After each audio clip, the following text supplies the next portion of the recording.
विचार करा, तुम्ही एखाद्या व्यक्तीवरती कोर्टामध्ये केस दाखल केली. आता दिवाणी प्रकरणं म्हणल्यानंतर ही प्रकरणं वर्षानुवर्ष चालतात.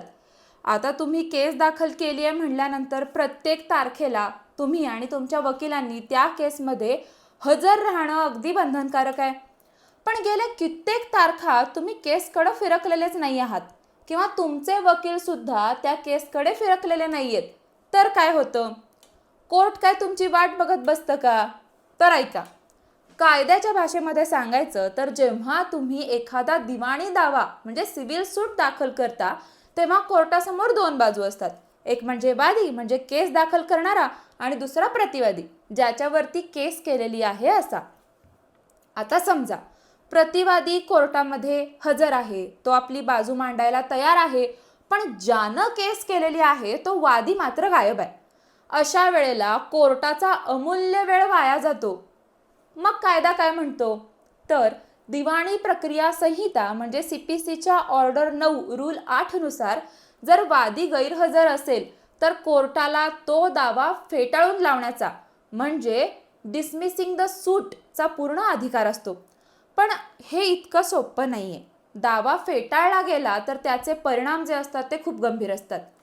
एक म्हणजे दावा पुन्हा करता येत नाही. सगळ्यात मोठा धोका म्हणजे एकदा का दावा डिसमिस फॉर डिफॉल्ट झाला की तुम्ही त्याच कारणासाठी पुन्हा नवीन केस फाईल करू शकत नाही. दुसरी गोष्ट म्हणजे वेळेचा अपव्यय. तुमची केस जिथपर्यंत पोहोचलेली होती ती पूर्णपणे शून्य होते. तिसरा मुद्दा, प्रतिवादीचा होणारा फायदा. तुमच्या गैरहजेरीचा फायदा समोरच्या पार्टीला मिळतो आणि तुमची बाजू जी आहे ती कमकुवत होते. आता तुम्ही म्हणाल की मॅडम जर खरंच काही अडचण आली तर काय करायचं? घाबरून जाऊ नका. जर तुमच्याकडं गैरहजर राहण्याचं ठोस आणि कायदेशीर कारण असेल, उदाहरणार्थ आजारपण होतं किंवा अपघात झाला बाबा, तर तुम्ही ऑर्डर 9 रूल 9 अंतर्गत तो दावा पुन्हा जिवंत करण्यासाठी अर्ज करू शकता. यालाच आपण दावा रिस्टोअर करणं असं म्हणतो. पण यासाठी तुम्हाला कोर्टाला खात्री पटवून द्यावी लागते. थोडक्यात काय तर कोर्टाची पायरी चढल्यानंतर तारखांच्याकडे दुर्लक्ष करणं तुम्हाला खूप महागात पडू शकतं.